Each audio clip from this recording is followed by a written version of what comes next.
تلاوت کر رہے ہیں اور قرآن کی یہی آیت کو پڑھ رہے ہیں، اسی حالت میں ان کو ذبح کر دیا گیا، شہید کر دیا گیا۔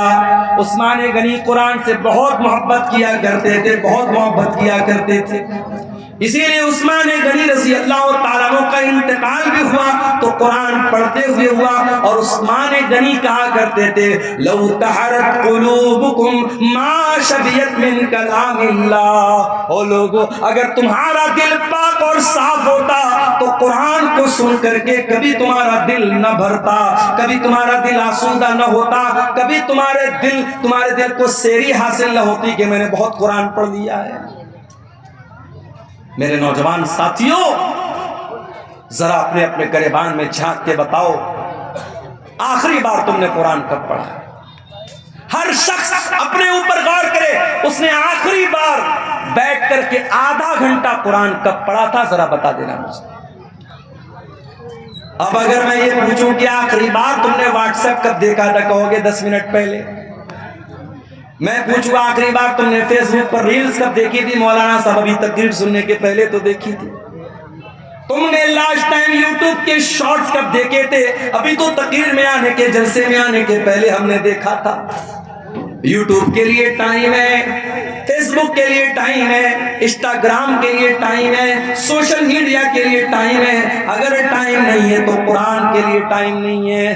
ہو لوگو یہ دل مردہ ہو چکے ہیں، یہ دل کٹھور ہو چکے ہیں، یہ دل سخت ہو چکے ہیں، ہمارے دلوں کو قرآن اب اچھا نہیں لگتا، ہمارے دلوں کو قرآن، ہمارے دلوں کے اوپر قرآن کا اثر نہیں ہوتا ہے۔ ارے ہمارے دل کی کیا حیثیت ہے؟ ہمارا دل تو گوشت پوست کا بنا ہوا ملائم سا دل ہوتا ہے۔ کبھی بکرا کھسی ذبح کرتے ہیں آپ، یا بڑا جانور آپ ذبح کرتے ہیں، دیکھا ہوگا آپ نے دل کتنا بڑا ہوتا ہے، دل کی کیا حیثیت ہے۔ ہمارا دل تو گوشت پوست کا معمولی بنا ہوا دل ہے۔ اللہ قرآن میں کہتا ہے، قرآن کے 28ویں پارے میں کہتا ہے، سورہ حشر کی آیت نمبر 21 میں کہتا ہے لو انزلنا هذا القرآن على جبل لرأيته خاشعا متصدعا من خشیۃ اللہ۔ او لوگو اس قرآن کو ہم نے کسی پہاڑ کے اوپر بھی اتارا ہوتا تو پہاڑ بھی اللہ کے خوف سے ریزہ ریزہ ہو جاتا، پہاڑ بھی اللہ کے خوف سے چور چور ہو جاتا، پہاڑ بھی قرآن کو سہن نہ کر پاتا۔ یہ قرآن اتنی طاقتور کتاب ہے، اتنی پاورفل کتاب ہے۔ وَتِلْكَ الْأَمْثَالُ نَضْرِبُهَا لِلنَّاسِ لَعَلَّهُمْ يَتَفَكَّرُونَ۔ او لوگو تمہارا پروردگار مثالیں بیان کر رہا ہے، تم غور کیوں نہیں کرتے؟ عمر ابن خطاب کو دیکھو، اسلام کے بڑے کٹر دشمن ہیں، ابھی اسلام قبول نہیں کیا، اسلام کے بڑے کٹر دشمن ہیں عمر بن خطاب۔ ایک دن خانہ کعبہ کے پاس سے گزر رہے ہیں، اللہ کے پیارے نبی قرآن کی تلاوت کر رہے ہیں، عمر فاروق کے کانوں میں قرآن کی آیت پہنچتی ہے۔ عمر فاروق کے دل میں خیال آتا ہے اتنی اچھی کتاب ہے، اتنا اچھا کلام ہے، یہ ضرور کسی شاعر کی شاعری ہے، یہ ضرور کوئی پوئٹری ہے، کوئی کویتا ہے، کوئی شاعری ہے۔ شاعری پسند ہے نا آپ کو؟ ہمارے مئو سے اسید نام کا یہ بچہ آیا ہے، کیوں آیا ہے بھئی؟ آپ کو نعتیں سنا رہا ہے، حمد سنا رہا ہے، کلام سنا رہا ہے، شاعری پسند ہے آپ کو؟ پچھلے سال ایک پروگرام میں میں آیا تھا، کہیں پر عدنان پرتاپ گڑھی کو میں نے دیکھا، ان کو بلایا گیا، چھوٹا سا بچہ ہے، اس کو بلایا جا رہا ہے، سفیان کو بلایا جا رہا ہے۔ شاعری پسند ہوتی ہے انسان کو، شاعری میں ایک اٹریکشن ہوتا ہے۔ عمر فاروق نے قرآن کو سنا، قرآن اچھا لگا، قرآن دل کو بھایا، قرآن نے دل کو آکرشت کیا۔ عمر ابن خطاب نے کہا کہ ضرور یہ کسی شاعر کی شاعری ہے۔ ابھی عمر ابن خطاب کے دل میں یہ خیال آیا تھا، اللہ کے نبی نے قرآن کی آیت پڑھی وَمَا هُوَ بِقَوْلِ شَاعِرٍ قَلِيلًا مَا تُؤْمِنُونَ۔ او لوگو یہ قرآن کسی شاعر کی شاعری نہیں ہے، یہ قرآن کوئی پوئٹری نہیں ہے، یہ قرآن کوئی کویتا نہیں ہے، تم لوگ ایمان کم رکھتے ہو، قرآن کوئی شاعری نہیں ہے۔ جب یہ خیال ریجیکٹ ہو گیا، حضرت عمر سوچنے لگے کہ اگر یہ قرآن شاعری نہیں ہے تب اتنا اچھا کیوں لگ رہا ہے؟ اس کا مطلب کہ قرآن میجک ہے، قرآن جادو ہے، قرآن کسی کاہن کی کہانت ہے۔ قرآن کے ذریعے محمد رسول اللہ ہمارے دلوں کو اپنی طرف مائل کر رہے ہیں۔ ابھی عمر ابن خطاب کے دل میں یہ خیال آیا کہ اللہ کے نبی نے قرآن کی اگلی آیت پڑھ دی، وَلَا بِقَوْلِ كَاهِنٍ قَلِيلًا مَا تَذَكَّرُونَ۔ او لوگو، یہ قرآن کسی جادوگر کا جادو بھی نہیں ہے، یہ قرآن کسی کاہن کی کہانت بھی نہیں ہے، تنزیل من رب العالمین، یہ قرآن تو اللہ تعالیٰ نے نازل کیا ہے، رب العالمین نے نازل کیا ہے۔ حضرت عمر کے دل پر چوٹ لگی، ان کا دل تھوڑا سا سافٹ ہوا، مگر ابھی اسلام انہوں نے قبول نہیں کیا۔ ایک دن بڑے غصے میں تلوار لے کر کے نکلے، راستے میں ایک صحابی ملے، حضرت نعیم رضی اللہ تعالیٰ عنہ، انہوں نے پوچھا عمر کہاں جا رہے ہو؟ کہا کہ آج میں تلوار لے کر کے نکلا ہوں، آج محمد رسول اللہ کا مرڈر کر دوں گا، نعوذ باللہ، آپ کی ہتیا کر دوں گا، اسلام کا کام تمام کر دوں گا۔ حضرت نعیم دل ہی دل میں گھبرا گئے، زبان سے انہوں نے ظاہر نہیں کیا، وہ جانتے تھے حضرت عمر بڑے موڈی آدمی ہیں، ان کے موڈ میں آ گیا تو کچھ بھی کر سکتے ہیں۔ کہا کہ اے عمر ایک کام کرو، پہلے اپنے گھر جاؤ، تمہاری بہن بھی مسلمان ہو چکی ہے، تمہارے بہنوئی بھی مسلمان ہو چکے ہیں۔ کہا اچھا، میری بہن اسلام لے آئی، میرے بہنوئی اسلام لے آئے، ابھی چل کے بتاتا ہوں۔ وہاں سے راستہ بدل دیا، حضرت عمر کہاں پہنچے؟ بہن کے سسرال پہنچے، بہن کے گھر پہنچے۔ اندر بہنوئی قرآن کی تلاوت کر رہے تھے، قرآن پڑھ رہے تھے، حضرت خباب رضی اللہ تعالیٰ عنہ ان کو قرآن پڑھا رہے تھے۔ حضرت عمر نے دروازہ کھٹکھٹایا، بہنوئی نے اندر سے پوچھا کون؟ کہا کہ میں عمر ابن خطاب۔ جلدی سے قرآن کو چھپایا گیا، دروازے کو کھولا گیا، حضرت عمر نے کہا مجھے پتہ لگا ہے تو نے اسلام کو قبول کر لیا ہے میری بہن، اتنا غلط کام تم نے کیسے کر دیا؟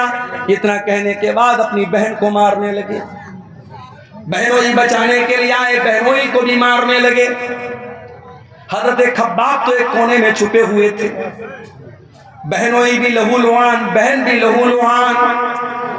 بہن نے کہا کہ اے عمر کان کھول کر کے سن لے، جتنا مارنا ہے مار لے، جتنا ستم کرنا ہے ستم کر لے۔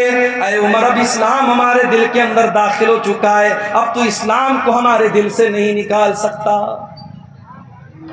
حضرت عمر سوچنے پر مجبور ہو گئے کہ وہ بہن جو کل تک اپنے بھائی کی آنکھوں سے آنکھیں ملا کر کے بھی باتیں نہیں کرتی تھی، آج کتنے دھڑلے سے میری باتوں کا جواب دے رہی ہے، اتنی ہمت میری بہن کے اندر کہاں سے پیدا ہو گئی؟ کہا اچھا بہنا یہ بتا، وہ جو تو کلام پڑھ رہی تھی، قرآن پڑھ رہی تھی، کیا میں بھی پڑھ سکتا ہوں؟ کہا نہیں تم نہیں پڑھ سکتے، تم ناپاک ہو، جاؤ پہلے غسل کر کے آؤ۔ حضرت عمر نے غسل کیا، پاک صاف ہو کر کے آئے، قرآن ان کے سامنے رکھ دیا گیا اور قرآن کی سورہ طٰہٰ کی آیتیں انہوں نے پڑھی۔ طٰہٰ ما انزلنا علیک القرآن لتشقی الا تذکرۃ لمن یخشی۔ حضرت عمر پڑھتے چلے جا رہے ہیں، قرآن کی آیتوں کو پڑھتے چلے جا رہے ہیں، اور ان کے سینے میں جو دل تھا وہ اسلام کی طرف مائل ہوتا چلا جا رہا ہے۔ جب تلاوت ختم کر چکے، کہا کہ اے میری بہنا یہ اللہ کا کلام ہے، میں بھی اس پر ایمان لانا چاہتا ہوں، میں بھی اسلام قبول کرنا چاہتا ہوں، میں بھی مسلمان ہونا چاہتا ہوں۔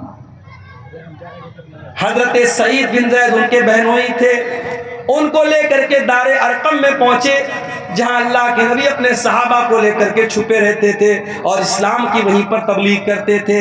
دار ارقم میں پہنچ کر کے حضرت عمر نے دروازہ کھٹکھٹایا، اندر سے پوچھا گیا کون؟ کہا کہ میں عمر بن خطاب ہوں۔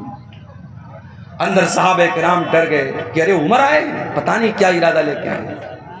حضرت حمزہ بھی اسلام لا چکے تھے، انہوں نے کہا کوئی بات نہیں، آنے دو، اچھے مقصد کے تحت آیا ہے تو اچھی بات ہے، برے مقصد کے تحت آیا ہے تو اسی کی تلوار سے اس کو ختم کر دوں گا، آنے دو۔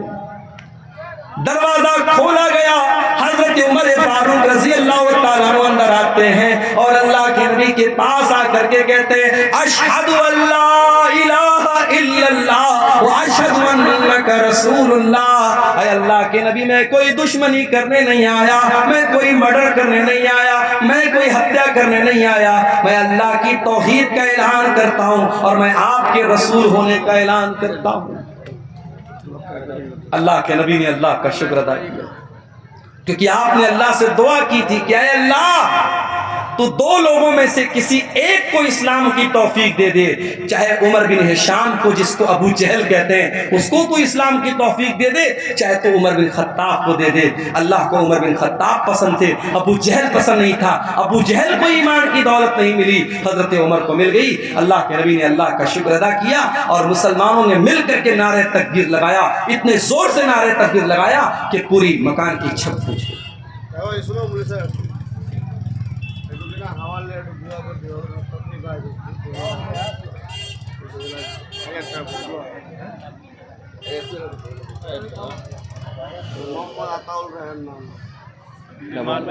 بیمار میں تکلیف 1000 روپے دان کیے ہیں، دعا کر دیجیے۔ کیا نام ہے؟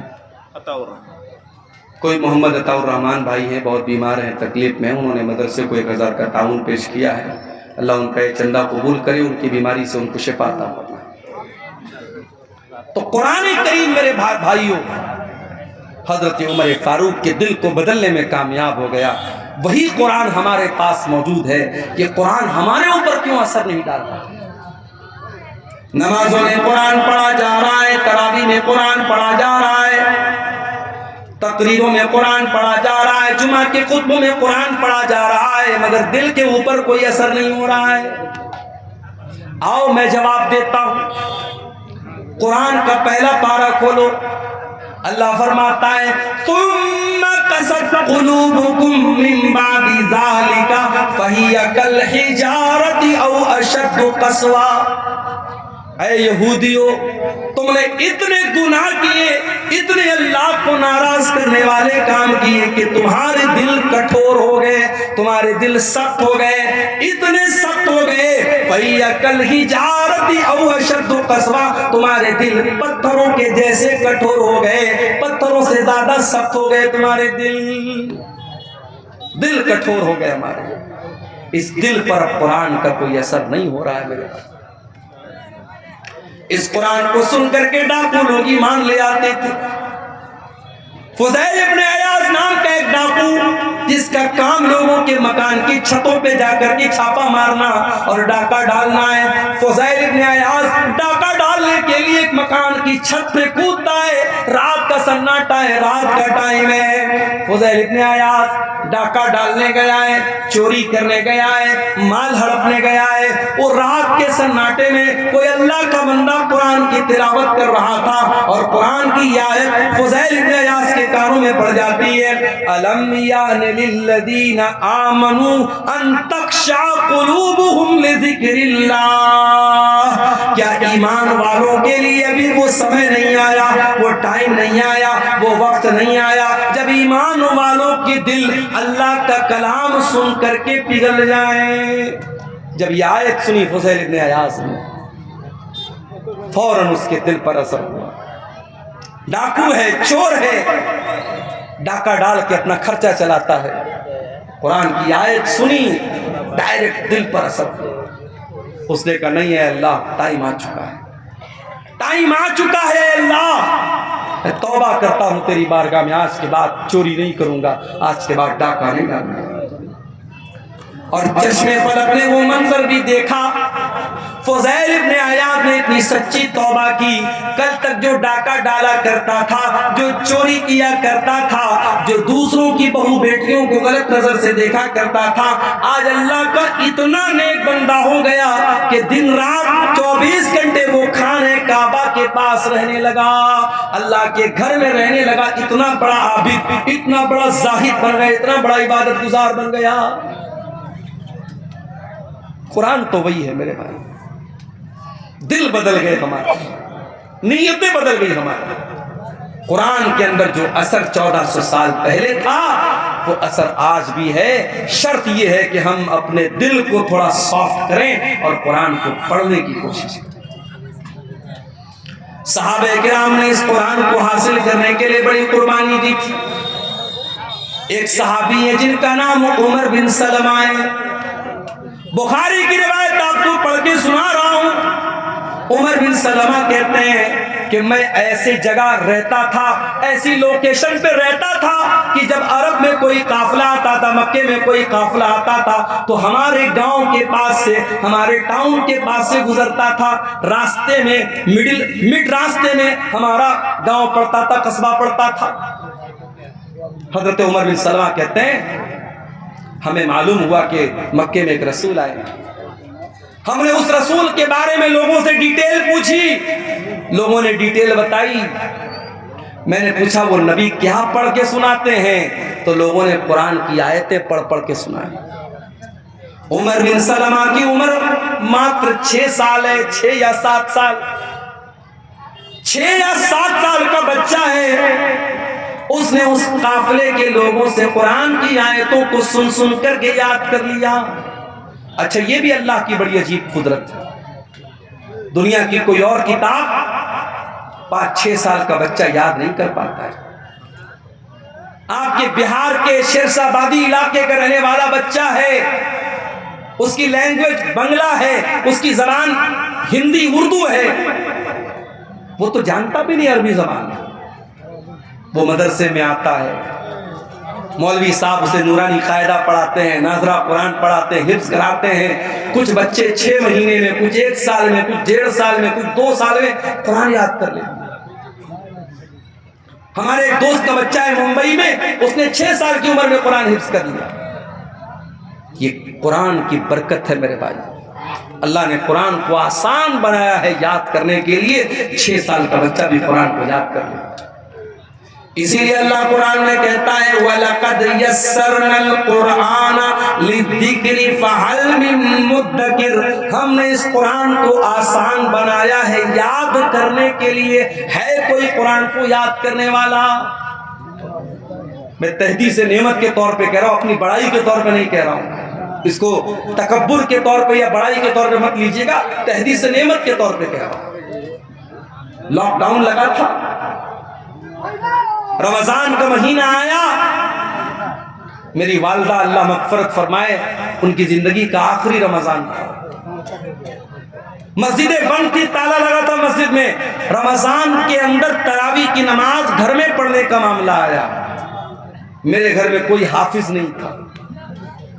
مجھے سورہ بقرہ یاد تھی. میں نے اپنے ماں باپ سے کہا کوئی بات نہیں, میں کوشش کرتا ہوں تھوڑا تھوڑا یاد کر کے پڑھوں گا, تراویح گھر میں پڑھاؤں گا. عام دنوں میں سوچ بھی نہیں سکتا تھا کہ میں تراویح پڑھاؤں گا, میرے پیچھے میری ماں پڑھے گی, میرے باپ پڑھیں گے, میرے بھائی لوگ پڑھیں, کیونکہ میں حافظ تو نہیں ہوں. لیکن یہ لاک ڈاؤن کا کو آپ کہہ سکتے ہیں کہ ایک کرشمہ تھا اس کا. اللہ تعالیٰ کو یہ بھی لکھنا تھا میرے مقدر میں کہ میری والدہ کا آخری رمضان ہے, ان کی زندگی کا لاسٹ رمضان ہے. اسی کے بعد ان کا انتقال ہوا تھا اور تراویح کی نماز وہ میرے پیچھے پڑھ رہی. پہلے دن میں نے آدھا پارا پڑھایا, دوسرے دن پھر آدھا پارا پڑھایا, تیسرے دن پھر آدھا پارا, چوتھے دن پھر آدھا پارا, 5ویں دن سورہ بقرہ ختم ہو گئی. سورہ بقرہ کے بعد سورہ آل عمران آتی ہے. میں بیٹھ کر کے آدھا پارا میں نے اور یاد کیا, رات میں تراویح میں پڑھ دیا میں نے. اگلے دن پھر آدھا پارا یاد کر کے میں نے تراویح میں پڑھایا. اس طریقے سے تقریباً 10.5-11 پارے رمضان کی برکت سے میں نے یاد کر لیے. لاک ڈاؤن کے پیریڈ میں میرے پیارے بھائیوں آدھا پارا روز بیٹھ کر کے یاد کرتا تھا اور رات میں تراویح پڑھا دیتا تھا. یہ کوئی بڑائی کے طور پہ نہیں کہہ رہا ہوں, یہ قرآن کا کمال ہے, یہ قرآن کا اعجاز ہے. اللہ کہتا ہے وَلَقَدْ يَسَّرْنَا الْقُرْآنَ لِلذِّكْرِ فَهَلْ مِن مُدَّكِرٍ. او لوگوں, ہم نے قرآن کو آسان بنایا ہے یاد کرنے کے لیے, کیا ہے کوئی قرآن کو یاد کرنے والا؟ حضرت عمر بن سلمہ کہتے ہیں میں 6 سال کا بچہ تھا اور قرآن کو پڑھ کر سن کر کے میں نے یاد کیا۔ اس کے بعد جب مکہ فتح ہو گیا اور میرے قبیلے کے لوگ اللہ کے رسول کے پاس پہنچے اور اسلام قبول کر لیا، تو اللہ کے نبی نے کہا کہ جاؤ تم اپنے گاؤں میں جا کر کے مسجد بناؤ اور نماز قائم کرو، اور جو تم میں قرآن سب سے زیادہ پڑھنے والا ہے اور قرآن سب سے زیادہ یاد جس کو ہے وہی تم کو نماز پڑھائے گا۔ جب میرے گاؤں کے لوگ آئے تو سب سے زیادہ قرآن مجھ کو یاد تھا، اور اسی لیے امام بخاری رحمۃ اللہ علیہ اس حدیث کو صحیح بخاری میں جب لائے ہیں تو چیپٹر کیا قائم کیا ہے؟ باب امامت الصبی، کہ اگر بچہ بھی قرآن کا حافظ ہے، قرآن اچھا پڑھ رہا ہے اور بچہ سمجھدار ہے، صحیح طریقے سے نماز پڑھ رہا ہے، تو بچے کو بھی امام بنا سکتے ہیں، بچے کو امام بنانے میں کوئی حرج کی بات نہیں۔ حضرت عمر بن سلمہ کہتے ہیں کہ میرے گاؤں کے لوگوں نے دیکھا کہ سب سے زیادہ قرآن تو اس کو یاد ہے، کہا چل بھائی تو نماز پڑھائے۔ اب یہ کہتے ہیں کہ میں بہت غریب فیملی سے تعلق رکھتا تھا، ایک ہی چادر تھی میرے پاس، ایک ہی چادر تھی، وہی لنگی بھی تھی اور وہی میرا کرتا بھی تھی، ایک ہی چادر میں پہنا کرتا تھا، ایک ہی چادر پہن کر کے میں نماز پڑھاتا تھا۔ میرے پیچھے مردوں کی سب لگتی تھی اور مردوں کے پیچھے عورتوں کی سب لگتی تھی۔ جب میں سجدے میں جاتا تھا تو کبھی کبھی پیچھے سے میری شرمگاہ دکھنے لگتی تھی، پیچھے سے میرا پاخانے کا راستہ دکھنے لگتا تھا۔ عورتوں نے آ کر کے شکایت کی کہ ارے کم سے کم اپنے امام کو کپڑا تو ڈھنگ کا دے دو، ان کی شرمگاہ پیچھے سے نظر آ جاتی ہے۔ تب لوگوں نے مجھے خرید کر کے ایک دوسری چادر دی اور مجھے زندگی میں کبھی اتنی خوشی نہیں ہوئی جتنی اس ایک چادر کے پانے کے بعد ہوئی۔ یہ تھے صحابہ کرام جنہوں نے قرآن کو حاصل کرنے کے لیے اتنی محنت کی۔ اور میں آپ کو یہ بھی بتا دوں، کوئی پوچھ سکتا ہے بھائی قرآن کی ضرورت کیا ہے؟ ہمارے پاس اتنی نالج ہے، اتنی عقل ہے، ہمیں قرآن کی کیا ضرورت ہے؟ میں ایک بہت پوائنٹ کی بات آپ کو بتانے جا رہا ہوں۔ دیکھو، نالج ہم حاصل کرتے ہیں 3 چیزوں سے۔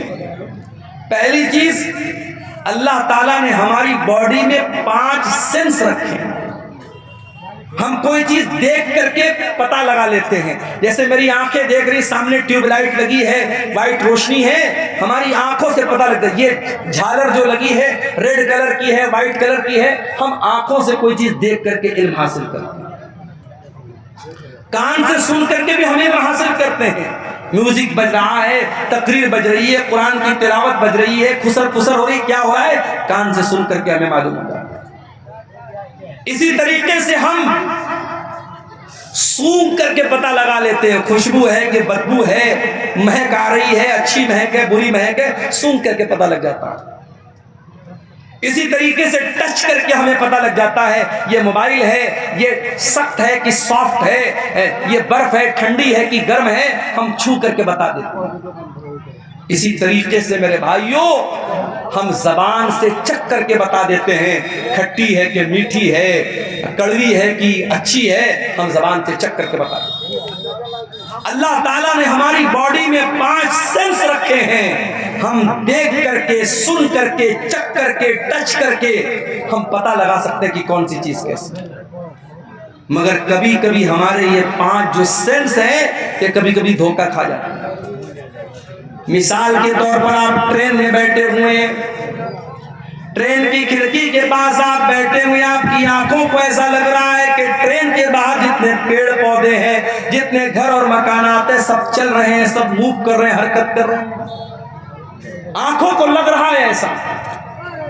مگر ریئل میں ایسا نہیں ہے۔ ریئل میں کیا ٹرین چل رہی ہے، کوئی پیڑ نہیں چل رہا ہے، کوئی مکان نہیں چل رہا ہے، مگر آنکھوں کو ایسا لگ رہا ہے کہ مکان چل رہا ہے، پیڑ چل رہا ہے۔ تو آنکھیں دھوکہ کھا گئی۔ آپ کو بخار ہے، فیور ہو گیا آپ کو، میں آپ کے پاس میٹھی چائے لے کے آیا، آپ نے پیا، کہا ارے یار عبدالغفار صاحب آپ نے بڑی پھیکی چائے پلائی، چائے تو میٹھی ہے مگر آپ کی زبان دھوکہ کھا گئی۔ کیوں؟ آپ کو فیور ہے، بخار ہے۔ پتا یہ چلا کہ یہ 5 سینس جو ہماری باڈی میں ہے یہ کبھی کبھی دھوکہ کھا جاتے ہیں، اور جب یہ دھوکہ کھاتے ہیں تو کون سی چیز ہمیں بتاتی ہے کہ صحیح کیا ہے غلط کیا ہے؟ ہماری عقل بتاتا، ہمارا برین بتاتا، ہمارا مائنڈ بتاتا ہے، مگر مائنڈ بھی کبھی کبھی دھوکہ کھا جاتا ہے۔ مثال کے طور پر آپ شادی کرتے ہیں، آپ کی ماں آپ کے رشتہ دیکھنے جاتی ہے، عقل کہتی ہے کہ ارے رشتہ دیکھنے کے لیے باہر جانے کی کیا ضرورت ہے، اس کی بہن موجود ہے نا، اس کی بہن اسی گھر میں رہتی ہے، اس گھر کے سارے طور طریقے جانتی ہے، بہن سے شادی کیوں نہیں کرا دیتے؟ عقل کہتی ہے جب شادی کرنا ہے تو باہر کیوں رشتہ دیکھ رہے ہو، گھر کے اندر کیوں نہیں کر لیتے؟ مگر یہاں عقل کی نہیں چلے گی، یہاں چلے گی اللہ کی وحی کیا کہتی ہے، اللہ کی شریعت کیا کہتی ہے، اللہ کا قرآن کیا کہتا ہے۔ اور اللہ کا قرآن کہتا ہے کہ بہن اور بیٹی سے شادی نہیں کر سکتے۔ تو پتہ یہ چلا کہ جہاں 5 سینس کام کرنا بند کر دے وہاں عقل کام کرتی ہے، اور جہاں عقل کام کرنا بند کر دے وہاں اللہ کی وحی کام کرتی ہے، اللہ کی شریعت کام کرتی ہے۔ اور اللہ کی شریعت 2 چیزوں کا نام ہے، ایک کا نام قرآن ہے اور ایک کا نام سنت ہے، انہی دونوں چیزوں کا نام شریعت ہے، انہی دونوں چیزوں کا نام اسلام ہے۔ اسی لیے اللہ کے نبی فرماتے ہیں انی قد ترکت فیکم شیئین، میں 2 چیزیں تمہارے بیچ میں چھوڑ کے جا رہا ہوں، لن تضلوا بعدہما، ان 2 چیزوں کو جب تک تم تھامے رہو گے کبھی گمراہ نہیں ہو سکتے، کتاب اللہ و سنت، ایک اللہ کی کتاب اور ایک میری سنت ہے، قرآن اور حدیث، انہی دونوں چیزوں پر جب تک پکڑے رہو گے تھامے رہو گے کبھی گمراہ نہیں ہو سکتے۔ تو قرآن میرے پیارے ساتھیو اللہ کی آخری کتاب ہے، اور یہ واحد کتاب ہے جس کی حفاظت کی گارنٹی اللہ تعالیٰ نے خود لی ہے۔ تورات کی حفاظت کی گارنٹی ان کے علماء کو دی گئی، زبور کی حفاظت کی گارنٹی ان کے علماء کو دی گئی، انجیل کی حفاظت کی گارنٹی ان کے علماء کو دی گئی، مگر جب قرآن اللہ نے نازل کیا تو اعلان کر دیا اِنَّا نَحْنُ نَزَّلْنَا الذِّكْرَ وَإِنَّا لَهُ لَحَافِظُونَ۔ وہ لوگوں اس قرآن کو ہم نے اتارا ہے اور اس قرآن کی حفاظت کرنے والے بھی ہم ہیں۔ قرآن کی حفاظت اللہ کرتا ہے۔ دنیا کے اندر جتنے قرآن کے نسخے ہیں سارے نسخے اگر جلا بھی دیے جائیں، ختم بھی کر دیے جائیں، نشٹ بھی کر دیے جائیں، 5 سال کا بچہ آئے گا اور کہے گا آؤ مجھ سے سن لو، الحمدللہ رب العالمین سے لے کر کے میرا جنت والناس تک پورا قرآن پڑھ کے سنا دے گا۔ یہ اللہ نے قرآن کی حفاظت کا سسٹم رکھا ہے، اللہ نے قرآن کی سرکشا کا سسٹم رکھا ہے۔ اور یہ بھی یاد رکھو میرے بھائیوں، قرآن شفا بھی ہے۔ ہم نے یہ سمجھا قرآن ہمارے بخار اور زکام کی دوا ہے، بچے کو نظر لگ گئی قرآن پڑھ کے دم کر دیا، کوئی بیمار ہو گیا قرآن پڑھ کے دم کر دیا۔ ہم نے قرآن کو جسم کی بیماریوں کے لیے شفا بنا کے رکھا ہے، یقیناً قرآن فزیکل بیماریوں کے لیے بھی شفا ہے، مگر اس سے بڑھ کر کے قرآن روح کی بیماری کے لیے شفا ہے، قرآن اسپریچول بیماری کے لیے شفا ہے۔ روح کے اندر جو برائیاں ہیں، روح کے اندر جو بیماریاں ہیں، جیسے آپ کے روح کے اندر ایک بیماری ہوتی ہے جس کو لالچ کی بیماری کہتے ہیں، ایک بیماری ہوتی ہے جس کو حسد کی بیماری کہتے ہیں، ایک بیماری ہوتی ہے مال کی محبت، ایک بیماری ہوتی ہے دنیا کی محبت۔ قرآن ان تمام بیماریوں سے آپ کے دل کو شفا دیتا ہے۔ اللہ قرآن میں کہتا ہے یا ایھا الناس قد جاءتکم موعظۃ من ربکم وشفاء لما فی الصدور۔ او لوگو یہ قرآن تو بہت بڑی نصیحت ہے اور قرآن تمہارے دل کی بیماریوں کے لیے شفا ہے۔ برکت والی کتاب ہے یہ قرآن۔ دنیا کی کوئی اور کتاب پڑھو گے آپ کو ثواب نہیں ملے گا، قرآن پڑھو گے ثواب ملے گا۔ کتنا ثواب ملے گا؟ اللہ کے نبی فرماتے ہیں من قرأ حرفا من کتاب اللہ، جو قرآن کا ایک حرف پڑھے گا فلہ حسنۃ، تو اس کو ایک نیکی ملے گی، والحسنۃ بعشر امثالها، اور ایک نیکی کا ثواب اللہ تعالیٰ کے یہاں 10 نیکی کے برابر ہے. تو ایک حرف پڑھنے پر آپ کو 10 نیکی ملے گی. اللہ کے نبی فرماتے ہیں جب تم الف لام میم پڑھو گے تو تم کو ایک نہیں 30 نیکی ملے گی، کیونکہ الف الگ ایک حرف ہے، لام الگ ایک حرف ہے، میم الگ ایک حرف ہے. سوال پیدا ہوا ہے اللہ، میں شیرشاہ آبادی ہوں، میں بنگلہ بھاشی ہوں، میں قرآن جب پڑھتا ہوں تو میری زبان نہیں چلتی ہے، میں قرآن اٹک اٹک کر کے پڑھتا ہوں، میں قرآن کو فلوئنٹلی نہیں پڑھ پاتا ہوں، میں رفتار کے ساتھ قرآن نہیں پڑھ پاتا ہوں. اے اللہ میری زبان لڑکھڑاتی ہے قرآن پڑھنے کے ٹائم، تو کیا مجھے قرآن پڑھنے کا ثواب ملے گا کہ نہیں ملے گا؟ اللہ کے نبی فرماتے ہیں والذی یقرأ القرآن وہو یتاتو، جو اٹک اٹک کے قرآن پڑھ رہا ہے اس کی زبان سے صحیح طریقے سے ادا نہیں ہو رہا ہے، اس کی لینگویج الگ ہے، اس کی بھاشا الگ ہے، وہ قرآن کو اٹک اٹک کر کے پڑھ رہا ہے، اس کو ڈبل ثواب ملے گا، دوہرا ثواب ملے گا. اللہ کی قدرت اور اللہ کے خزانے میں کوئی کمی نہیں ہے. آپ دوسری بھاشا جانتے ہیں اور یہ بھی کوئی بہانہ نہیں ہے. آپ کو معلوم ہوگا حرم کے ایک امام گزرے ہیں، انتقال ہو گیا ان کا نام قاری ایوب تھا. قاری ایوب کہاں کے رہنے والے تھے؟ برما کے رہنے والے تھے، میانمار کے رہنے والے تھے، برما کے رہنے والے تھے. قاری ایوب حرم کے امام بنے تھے، مکے کے امام بنے تھے، اللہ کو پیارے ہو گئے. جاؤ ذرا یوٹیوب پر سرچ کر لینا، قاری ایوب کی تلاوت اتنی بہترین ہوتی تھی، اتنی پیاری ہوتی تھی کہ جب وہ تلاوت کرتے تھے تو روح پر ایک عجیب سا وجد طاری ہو جاتا تھا اور بڑا اچھا لگتا تھا. وہ برما کے رہنے والے تھے، ان کی بھاشا عربی نہیں تھی مگر انہوں نے محنت کیا، قرآن کے حافظ بنے، قرآن کے قاری بنے، حرم کے امام بن گئے، مکے کے امام بن گئے. اس لیے آپ کی بھاشا اگر الگ ہے تو یہ اس بات کی علامت نہیں ہے کہ آپ قرآن نہیں پڑھ سکتے. اور آگے بڑھیے، جو بچہ قرآن کا عالم ہے، قرآن کا حافظ ہے، قرآن کا قاری ہے، کل اللہ تعالیٰ اگر وہ قرآن کا صحیح طریقے سے اس نے قرآن کو پڑھا ہوگا، کل اللہ تعالیٰ جنت میں اس کو داخل کرے گا اور اس سے کہا جائے گا اقرا ورتقی، اقرا ورتقی کما کنت ترتل فی الدنیا. اے قرآن پڑھنے والے، جس طریقے سے تو قرآن کو ٹھہر ٹھہر کر کے دنیا میں پڑھتا تھا، تو کھینچ کھینچ کر کے قرآن کو پڑھتا تھا، تو جنت کی سیڑھیوں پر چڑھتا چلا جا، تو قرآن کو پڑھتا چلا جا اور جنت کی سیڑھیوں کو طے کرتا چلا جا.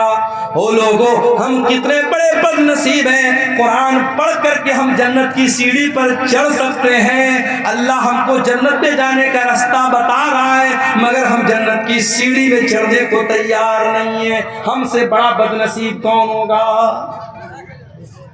اخبار پڑھنے کے لیے ٹائم ہے ہمارے پاس، چائے کے ہوٹلوں میں بیٹھ کر 2-2 گھنٹے بیٹھ کر کے پالیٹکس پر اور نتیش کمار اور تیجسوی اور مودی اور یوگی پر بات کرنے کے لیے ہمارے پاس ٹائم نہیں ہے. تو قرآن پڑھنے کے لیے ٹائم نہیں ہے. ہم ٹائم پاس کرتے ہیں مگر قرآن پڑھنے کے لیے ہمارے پاس ٹائم نہیں. میرے بھائیوں، یہ قرآن آپ کے دلوں میں زندگی پیدا کرتا ہے. اللہ کی قسم کھا کر کے کہتا ہوں، کسی اچھے قاری کی آواز میں ذرا قرآن کو سنو، میوزک بھول جاؤ. میوزک تو آپ کے دل کو مردہ کرتا ہے. میوزک کے بارے میں بعض علماء نے لکھا ہے کہ میوزک جو ہوتا ہے یہ زنا کا دروازہ کھول دیتا ہے. میوزک جو ہوتا ہے نا وہ آپ کی شہوت کو بھڑکاتا ہے، آپ کی اچھاؤں کو جاگرت کرتا ہے، آپ کی جو ڈیزائرز ہیں اس کو وہ بھڑکاتا ہے. لیکن قرآن آپ کے اندر اللہ کا ڈر پیدا کرتا ہے. اسی لیے اللہ کے نبی قرآن کو پڑھتے بھی تھے اور سنتے بھی تھے. ایک مرتبہ آپ نے عبداللہ بن مسعود سے کہا، اے عبداللہ تم مجھے قرآن پڑھ کے سناؤ. اچھا میں اسٹیج پر آتا ہوں نا تو کچھ بچے جو ہے وہ سیلفی لینے چلے آتے ہیں. مولانا صاحب ایک سیلفی لینا چاہتے ہیں تو مجھے ایک بات یاد آئی. اب سیلفی بھی لیتے ہیں تو ماشاءاللہ وہ آج کل فلٹر چلتا ہے نا، فلٹر اسنیپ چیٹ کا بڑا فلٹر چلتا ہے، ہمارے نوجوان لڑکے لگا لیتے ہیں.